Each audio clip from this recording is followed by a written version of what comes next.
प्रभु का धन्यवाद हो कि उसने एक बार फिर से हमें ये मौका दिया कि हम उसकी सभा में आ सकें और उसके कलाम से हम जान सकें कि प्रभु हमको आज क्या बताना चाहता है।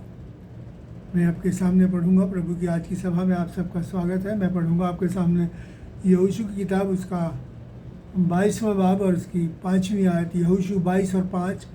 और यहाँ पर लिखा है, केवल इस बात की चौकसी करना कि जो जो आज्ञा यानी हुक्म और व्यवस्था शरीयत यहोवा के दास मूसा ने तुमको दी है, उसको मानकर अपने परमेश्वर से प्रेम रखो और अपने सारे मार्गों में चलो, उसके सारे मार्गों में चलो, उसकी आज्ञाएं मानो, उसकी भक्ति करो यानी दीनदारी, उसकी भक्ति करो और उस भक्ति में लवलीन रहो और अपने सारे मन और सारे प्राण से उसकी सेवा करो, उसकी खिदमत करो। खुदावंद अपने कलाम के पढ़े और सुने जाने पर बहुत आज से बरकत दे। यहाँ पर हमने ख़ास चीज़ देखी कि खुदा का कलाम हमको बताता है कि हम उसकी भक्ति में लौलीन रहें, यानी उसकी भक्ति में लगे रहें और यानी उसकी दीनदारी में हम लगे रहें खुदावंद की, और निरंतर हम अपना ध्यान प्रभु में लगाए रखें, क्योंकि यहाँ लिखा है कि अपने सारे मन और सारे प्राण से, अपनी सारी जान से और अपने सारे मन से हमें इस काम को करना है। और यहाँ पर इसी भक्ति के बारे में, दीनदारी के बारे में हम जानेंगे कि भक्ति क्या है, सच्ची भक्ति क्या है और भक्ति क्या है। दो बातें हैं यहाँ पर। एक तो भक्ति है जो कि दुनियावी लोग करते हैं, जो, और दूसरी वो जो कि शैतान के मानने वाले लोग करते हैं, और दूसरी जो है वो है सच्ची भक्ति जो खुदा के मानने वाले करते हैं। और आज देखेंगे कि इसी बात के ऊपर सबसे पहले हम गौर करेंगे वो भक्ति जो कि संसारिक लोग करते हैं, जो कि शैतान के पीछे चलने वाले लोग हैं वो करते हैं। और इस भक्ति को झूठी भक्ति भी कहा गया है कि ये सच्ची भक्ति नहीं है, सच्ची दीनदारी नहीं है, बल्कि ये एक झूठी दीनदारी है। और ऐसे लोग जो हैं जो दिखावा तो इस बात का करते हैं कि वो खुदा के भक्त हैं, लेकिन हकीकत में देखा जाए तो वो खुदा के भक्त नहीं है, बल्कि वो शैतान के पीछे चल रहे हैं और दिखावा ये करते हैं कि वो शायद खुदा के साथ लगे हुए हैं और उसके साथ लिपटे हुए हैं। और इसी चीज़ को हम पहले देखेंगे, इस झूठी भक्ति के बारे में खुदा के कलाम से क्या है, वो लोग कौन है, कैसे वो लोग इस काम को करते हैं, क्या क्या बातें उनमें पाई जाती हैं, कैसे हम उन्हें पहचानेंगे ताकि हम अपने आप में चौकस रखें, क्योंकि इसमें लिखा है कि अपनी चौकसी करना। और देखिए यहाँ पर हम पढ़ें तो यहाँ पर 2 तीमुथियुस 3 और उसकी 2 से 5, 2 तीमुथियुस 3 और उसकी 2 से 5 में खुदा का कलाम हमको बताता है।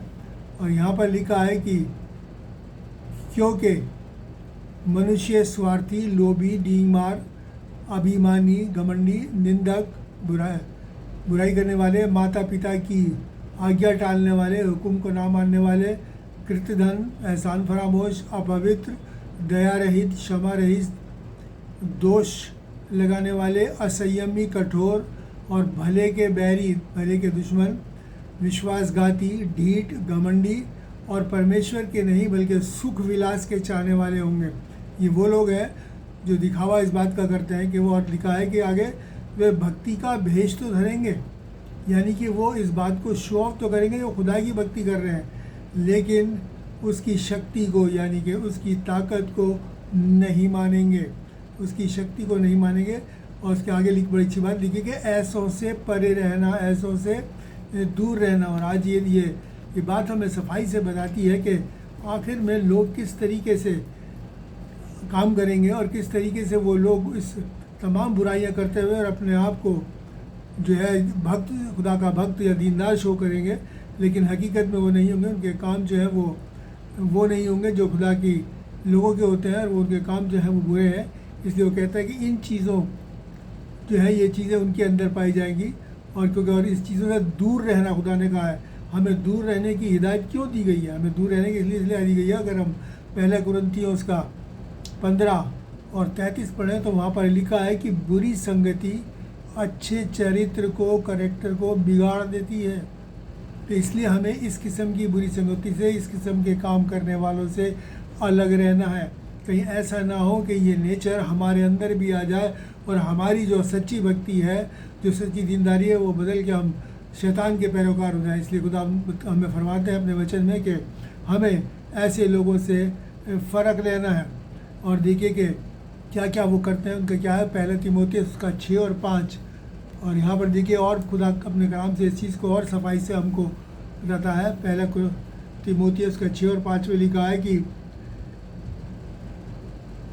उन मनुष्यों में, उन लोगों में बेकार के रगड़े झगड़े उत्पन्न होते हैं, उनकी बुद्धि बिगड़ गई है, उनकी अकल बिगड़ गई है और वो सच्चाई से अलग हो गए हैं और समझते हैं कि भक्ति कमाई का द्वार है। और वो ये समझते हैं कि खुदा से दीनदारी करना जो है कमाई का द्वार है। वो इस काम को भी खुद अपने धन कमाने के लिए इस्तेमाल करते हैं।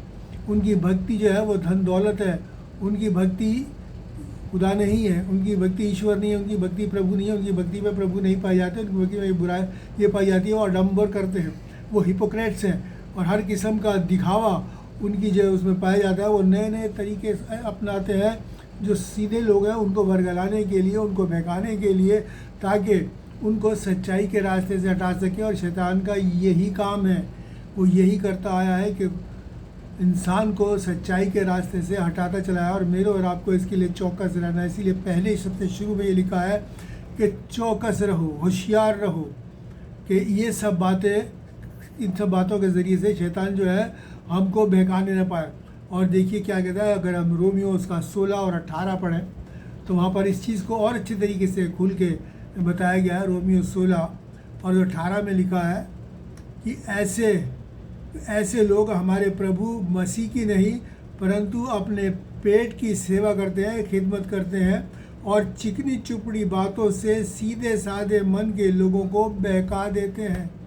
कितनी सफाई से इसी बात को कलाम में बताया गया। जैसे मैंने अभी आपको कहा कि वो क्या कहते हैं, वो मसीह के सेवक नहीं है, वो मसीह के खिदमतगार नहीं है, उसके पैरोकार नहीं है, उसकी भक्ति नहीं करते, बल्कि लिखा है कि वो पेट की सेवा करते हैं। उनके हर चीज़ में वो कमाई की कोशिश करते हैं और नए नए तरीके अपनाते हैं। वो लोगों से कमाई के ज़रिए लोगों को बहकाने के लिए, और सीधे साधे लोगों को लिखा है कि उन लोगों को बहकाने के लिए। इसलिए मेरे और आपको चौकस रहना और चीज़ को देखना है। अपनी जो हमारी जो भक्ति है, जो हमारी खुदा के प्रति जो हमारा जो दीनदारी है, जो उसके प्रति जो हमारा ईमान है वो मजबूत होना चाहिए। हमें किसी भी तरीके से किसी भी बहकावे में नहीं आना है।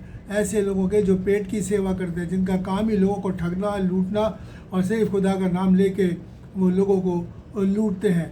और देखिए कि वो खुदा का कलाम और क्या कहता है, अगर हम और ज़्यादा प्रभु इसको बताते हैं अपने कलाम में, अगर हम फिलिपियों 3 और उसका 19 पढ़ें तो यहाँ पर लिखा है, फिलिपियों 3 और 19 में बहुत अच्छे तरीके से हमको खुदा का कलाम बताता है। वहाँ लिखा है कि उनका अनंत यानी उनका आखिर जो है वो विनाश है, यानी हलाकत है, और उनका जो ईश्वर है, उनका जो खुदा है वो पेट है।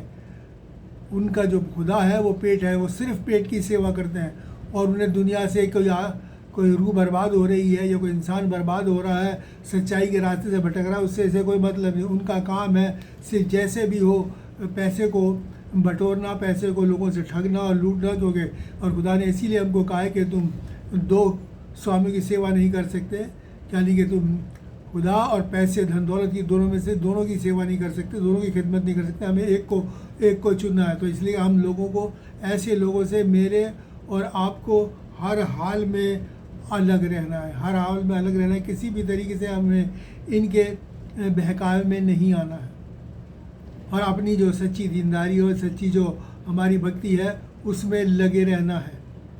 क्योंकि ये हर वक्त इसी फिराक में रहते हैं, कब और किसको फाड़ खाए। और इसलिए मेरे और आपको इस बात में चौकस रहना है।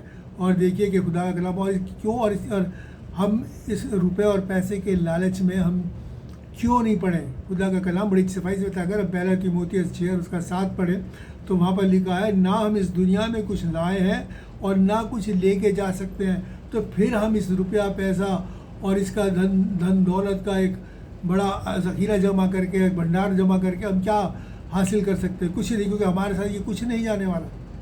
इसलिए सब बेकार है। जो हमारे साथ जाएगा वो हमारी नेकियां हैं, हमारे काम हैं। हमारी बदकारियां नहीं जाएंगी, बल्कि हमारे नेकियां खुदा के साथ जाएगी, हमारे नेकियां। तो इसीलिए खुदाई कलाम में लिखा है कि अपना जो धन दौलत है वो स्वर्ग में यानी जन्नत में जमा करो, स्वर्ग में जमा करो, और वहाँ पर वो महफूज है, खुदा के पास है। इसलिए मेरे और आपको इन बातों में, इन लोगों के सामने नहीं पढ़ना। और देखिए खुदा का कलाम और वो कहता है, अगर हम पहला तीमुथियुस 6 और उसकी 9 आयत और पढ़ें तो वहाँ पर और क्या लिखा है। इससे पहले हमने पढ़ी थी 5 आयत, और 9 आयत में लिखा है, क्योंकि रुपए का लोभ, रुपए का लालच सब प्रकार, नहीं ये तो 10वीं आयत है, उसकी 9वीं पढ़ूँ, पर जो धनी होना चाहते हैं वो आजमाइश और फंदे में और बहुत सी बेकार की हानिकारक लालसाओं में फंस जाते हैं, नुकसानदेह लालसाओं में फंस जाते हैं, जो मनुष्य को इंसान को बिगाड़ देती है और विनाश के यानी हलाकत के समुंदर में डुबो देती है।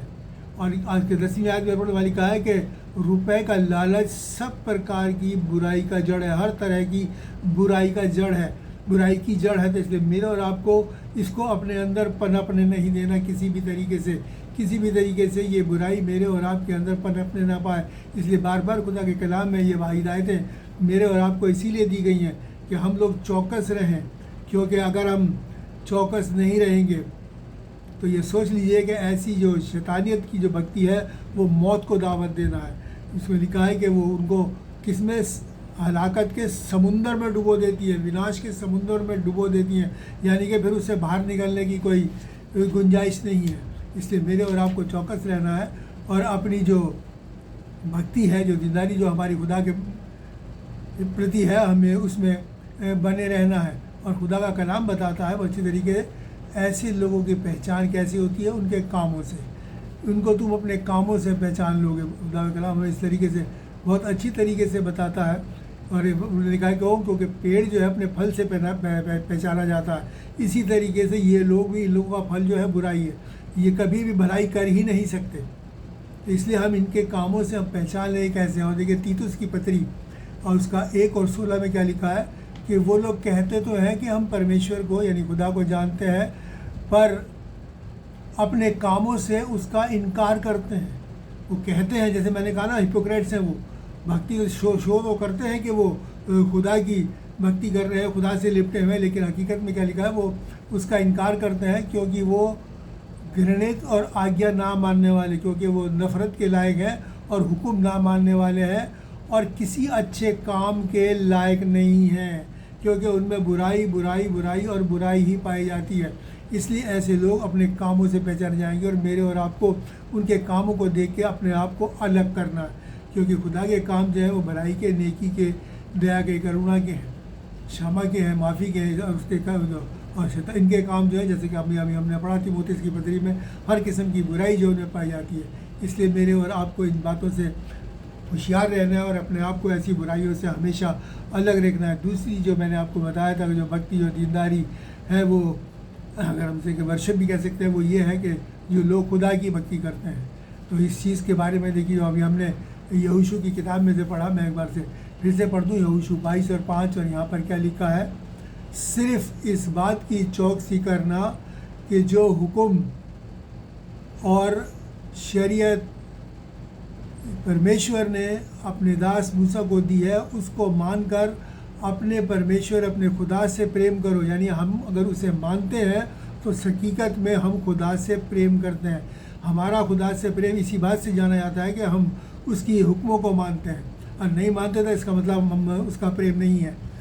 मानते हैं और उसके रास्तों पर चलो, उसकी हुक्मों को मानो, उसकी भक्ति में लवलीन रहो, मतलब यानी कि लगे रहो, लौ लगा के अपना सारे मन, सारे प्राण, सारी शक्ति, सारी बुद्धि से लगे रहो और उसकी भक्ति के करते रहो, ताकि हम उसके सच्चे पैरोकार ठहरे और वो उसकी नेमतों और बरकतों के हम बानी हो सके।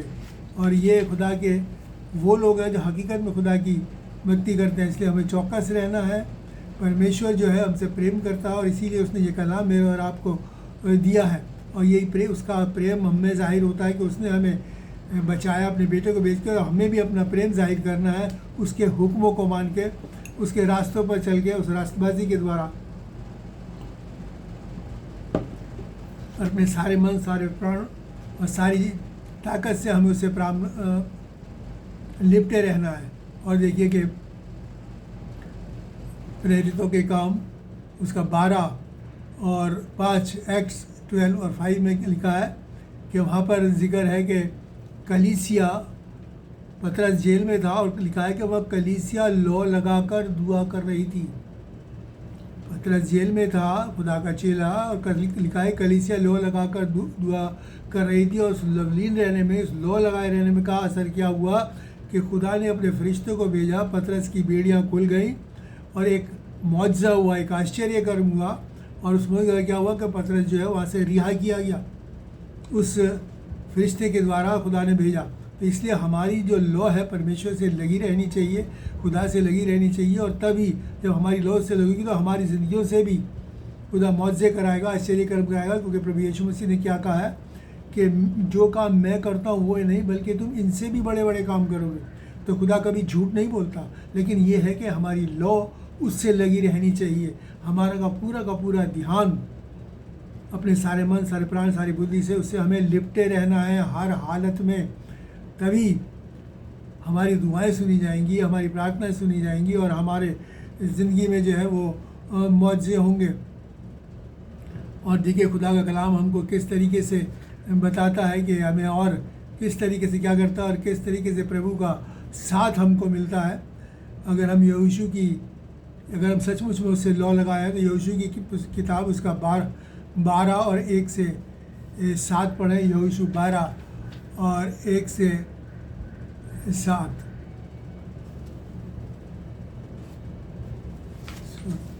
यहोशू 12 नहीं, यहोशू का हम पढ़ेंगे यहोशू की किताब उसका पहला बाब और उसकी 7 से 9। यहोशू पहला और उसकी 7 से 9। और यहाँ पर खुदा का कलाम हमको इस तरीके से बताता है कि बस इतना हो, तू हियाव बांध और बहुत दृढ़ होकर शरीयत यानी व्यवस्था मेरे दाऊद जो मूसा ने तुझे दी थी उसके मुताबिक करने की चौकसी करना, और उससे ना तो दाहिने मुड़ना ना बाएं मुड़ना। तब क्या होगा कि जहाँ जहाँ तू जाएगा वहाँ तेरा काम सफल होगा, यानी तू कामयाब होगा। और व्यवस्था की ये किताब तेरे चित्त से यानी तेरे मन से कभी ना उतरने पाए। खुदा का कलाम हमारे मन से, हमारे दिल से कभी ना उतरने पाए। हमें कामयाबी तभी मिलेगी जब ये किताब हमारे मन में, उसके हुक्म हमारे मन में होंगे और हम उनके मुताबिक काम करने पड़ेंगे। और इसी में रात दिन ध्यान लगाए रहना, लौलीन रहने का मतलब ये है कि इसी में हमारा ध्यान जो है वो खुदा की तरफ लगा रहना चाहिए। और जो कुछ उसमें लिखा हो उसके मुताबिक करने की अगर तू चौकसी करे, क्योंकि ऐसा करने से तेरे सब काम सफल होंगे, यानी तू कामयाब होगा और तू प्रभावशाली होगा। तेरी ये बातें हैं उन वज़नदार होंगी और जो तू कहेगा खुदा उसको पूरा करेगा। क्योंकि लिखा है कि परमेश्वर जो है अपने खुदा के मुंह से निकले, अपने लोगों के मुंह से निकले हुए कलाम की जो वचन है उनकी जो है वो सुधि लेता है, उनका ख्याल करता है। कि परमेश्वर दास कुछ कह दे तो उसे सुनता पूरी करता है, यानी उसकी दुआओं को वो सुनता है। इसी तरीके से मेरे और आपको और लिखा है कि नबी आत्मा का लिखा है, क्योंकि जहाँ जहाँ तू जाएगा वहाँ तेरा परमेश्वर, तेरा खुदा तेरे साथ होगा। ये मदद जो है हमको खुदा से मिलती है जब हम उसकी भक्ति करते हैं, उसकी दीनदारी में हम पूरी ईमानदारी के साथ लगे रहते हैं। तब खुदा हमको इस तरीके से मेरे और आपको संभालता है कि हमें जो खुदा ने हमें शरीयत दिया उसके मुताबिक काम करना। और देखिए खुदा का कलाम और मेरे आपको क्या होता है, अगर हम पहला तीमुथियुस 4 और उसका 8वीं आयत पढ़ें, पहला तीमुथियुस 4 और उसकी 8वीं आयत, और देखिए खुदा का कलाम हमको यहाँ पर क्या बताता है। यहाँ पर लिखा है कि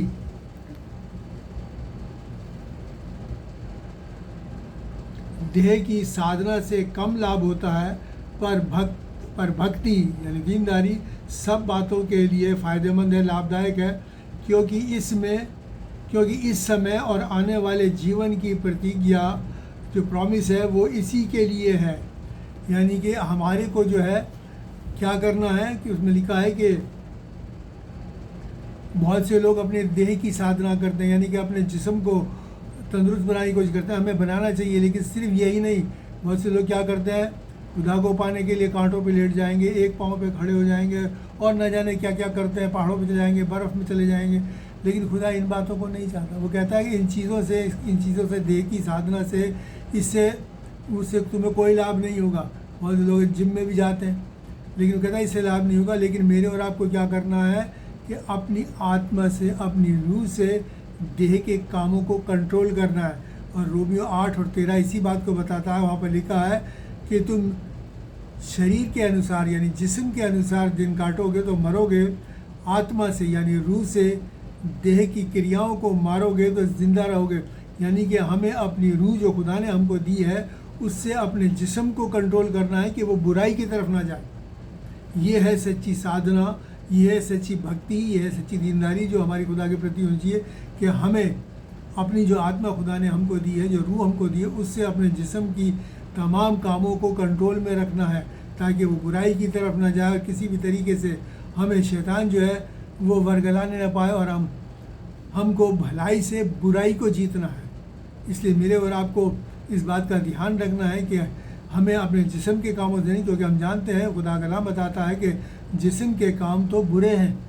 हमें उन बुराइयों में नहीं पड़ना बल्कि अपनी रूह से अपने जिस्म को कंट्रोल करना है और ताकि हम खुदा के साथ सच्चे मन से चल सकें। और तीतुस 2 और उसके बारे में क्या लिखा है वहाँ पर खुदा का कलाम देख क्या बताता है। यहाँ लिखा है, प्रभु हमें चिताता है यानी ताकीद करता है कि हम अभक्ति और संसारिक अभिलाषाओं से मन फिराकर इस युग में संयम, धर्म और भक्ति से ज़िंदगी बिताएं। यानी कि हम खुदा के प्रति नाफरमान ना हों और संसार की अभिलाषा यानी संसार की ख्वाहिशों में अपने आप को ना डालें, बल्कि किस तरीके से अपने आप को संयम रख के और धर्म के काम से, रिलीजियस कामों में अपना ध्यान लगाएं और सच्ची दीनदारी से अपनी ज़िंदगी को बिताएं ताकि हम उस अनंत जीवन को यानी हमेशा की ज़िंदगी को पा सकें।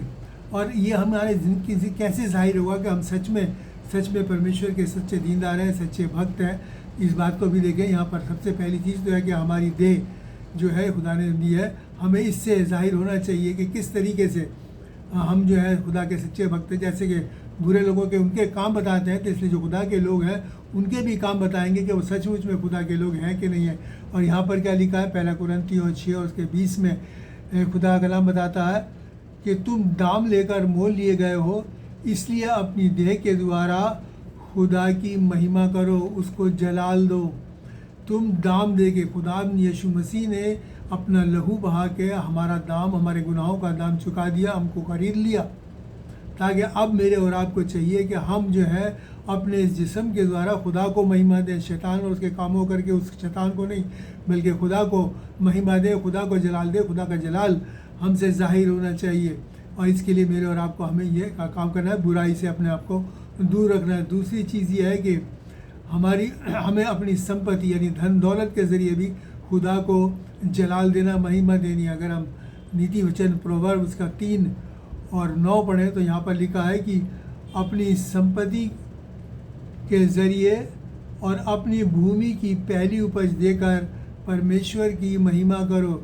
यानी कि अपनी धन दौलत और अपनी भूमि, क्योंकि उस वक्त जो इंसान के पास जो काम करता था ज़्यादातर वो खेती का ही काम करता था, इसलिए पहले वक्त ये किताब लिखी है। फिर देखा है कि अपनी भूमि की पहली उपज देकर खुदा को जलाल दो, खुदा को महिमा दो। और इसके लिए हमें क्या है, खुदा इसका मतलब ये है कि जो भी हमारा सोर्स ऑफ इनकम है उसमें से सबसे पहले हमें खुदा का हिस्सा निकालना है। अगर हम मलाकी पढ़ें तो उसमें खुदा मलाकी नबी ने कहा है कि हमें 10वां हिस्सा अपनी जो सोर्स ऑफ इनकम है उसमें से 10वां हिस्सा निकाल के खुदा के लिए देना है। और अगर खुदा का कलाम खुदा मसीह ने कहा है कि जो तू खुशी दे, अगर इस चीज़ को और आसान मेरा आपके लगा, जो तू खुशी से देना चाहे, लेकिन हमें देना ज़रूर है, खुदा के लिए निकालना। इस तरीके से हम क्या करते हैं, खुदा को जलाल देते हैं, उसके नाम को महिमा देते हैं। और सबसे पहला स्थान जो जगह है हमें खुदा को देनी है, इसलिए अपनी जो सोर्स ऑफ इनकम है उसमें से हमें पहला हिस्सा खुदा के लिए निकालना है। उसके बाद दुआ के साथ बाकी हिस्सा जब अपने घर परिवार अपने बच्चों के लिए इस्तेमाल करेंगे तो खुदा उसमें बरकत देगा और कभी भी किसी घटी कमी जो है हमें नहीं होनी चाहिए और हमें हर चीज़ जो है वो पूरी रहेगी और बल्कि उसमें से बचा भी रहेगा।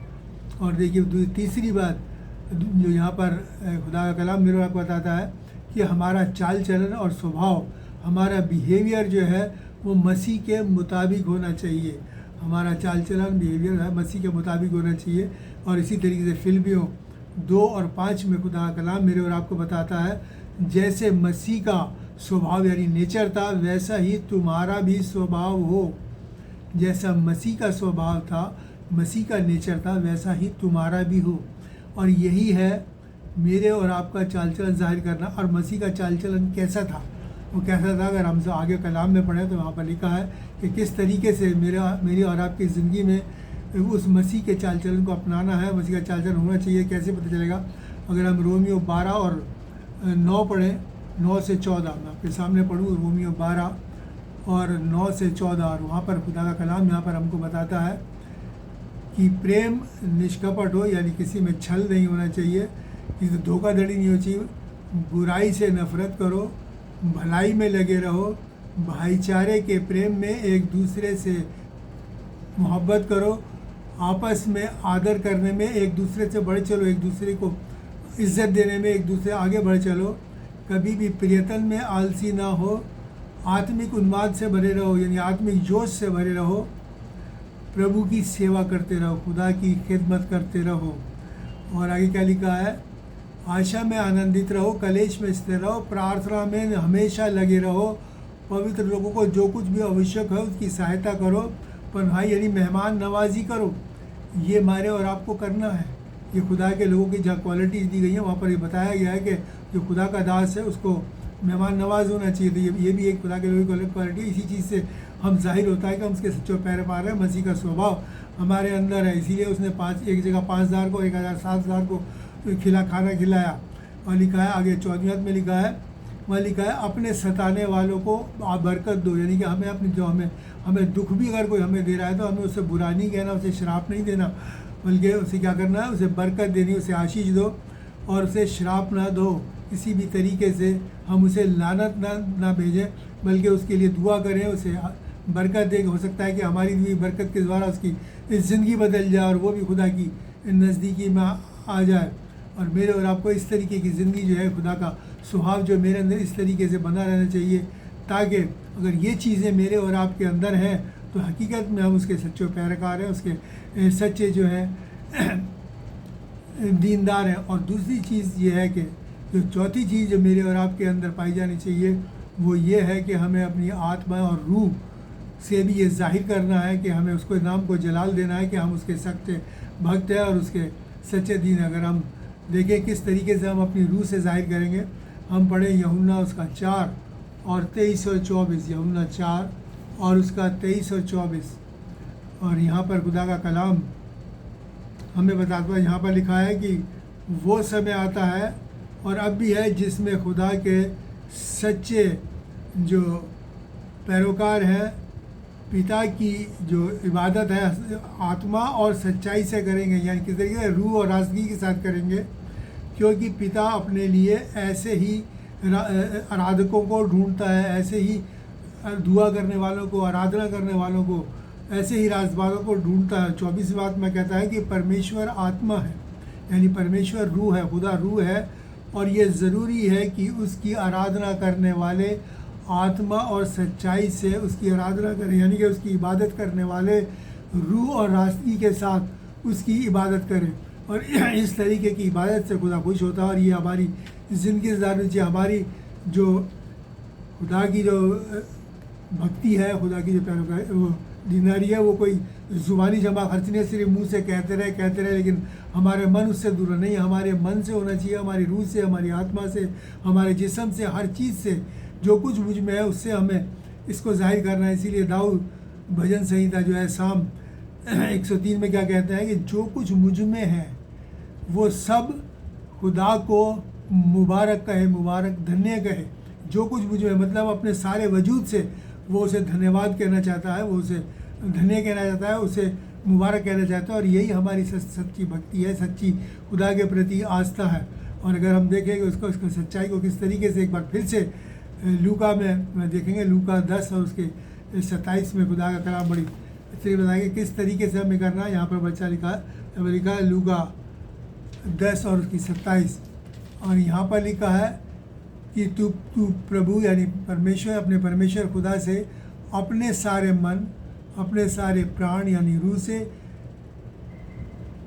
अपनी सारी शक्ति यानी ताकत से, और अपनी सारी बुद्धि से यानी अपनी सारी अकल से प्रेम रख, यानी जो कुछ हम में है उसका सारा का सारा, कुछ भी नहीं रहना चाहिए जो हमें हमारा जो है वो खुदा से अलग हो। मतलब अपना सब कुछ प्रभु पे ऊपर निछावर करना है, सब कुछ प्रभु में बना रहना चाहिए, और उससे हमें परमेश्वर की खुदा की महिमा करनी चाहिए, उसके नाम को जलाल देना चाहिए। यही हमारी सच्ची भक्ति है, यही हमारी सच्ची दीनदारी है। और उसके बाद जो है खुदा का कलाम, जैसे मैंने अभी पढ़ा, वो हमको बताता है किस तरीके से वो हमारी मदद करेगा, हमें हर जगह कामयाब करेगा, हमारे साथ साथ रहेगा, जहाँ कहीं भी हम जाएंगे हमारे साथ रहेगा। यानी कि खुद जिसके साथ हर कदम पे खुदा चल रहा हो, तो फिर उसका कोई भी कुछ बाल भी बाका नहीं कर सकता। इसीलिए बहुत अच्छी बात किसी ने कही है कि फानुस बन के जिसकी हिफाजत खुदा करे, वो शमा क्या बुझेगी जिसे रोशन खुदा करे। इन कलाम के द्वारा खुदा आपको बरकत दे, आपको अजीज दे, और इसको समझने और इस पर चलने की और इसके मुताबिक अपनी ज़िंदगी बसर करने की तौफीक अता की नायत फरमा। आइए हम दुआ मांगें।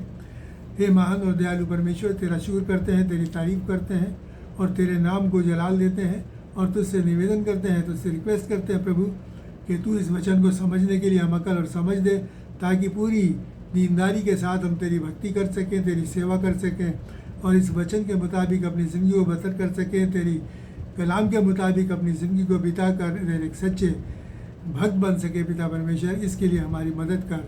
सब कुछ तेरे हाथ में सौंपते हुए, सबके लिए आशीष मांगते हुए दुआ खुदा यीशु मसीह के नाम से मांगते हैं, आमीन। और अब हमारे खुदा यीशु मसीह का फजल, खुदा बाप की मोहब्बत और पाक रूह की रिफ़ाकत हम सब के साथ और तमाम मसीह ईमानदारों के साथ अब से लेकर हमेशा तक होती रहे, आमीन। मैं आपसे फिर से रिक्वेस्ट करूँगा कि इस वचन को ज़्यादा से ज़्यादा शेयर करें, ताकि ये दुनिया के छोर तक पहुँचे, लोगों तक पहुँचे, और लोग भी जो आज तक अभी भी गुमराह हैं, उन्हें पता ही नहीं कि सच्ची भक्ति है, सच्ची दीनदारी क्या है, सच्ची वर्शिप क्या है, वो उसको जान सके और इसके मुताबिक अपने खुदा को महिमा दे सके, जलाल दे सके, ताकि वो भी बुराई से बचकर हमेशा की ज़िंदगी के बानी हो। खुदा आप सबको बरकत दे। Thank you, God bless you.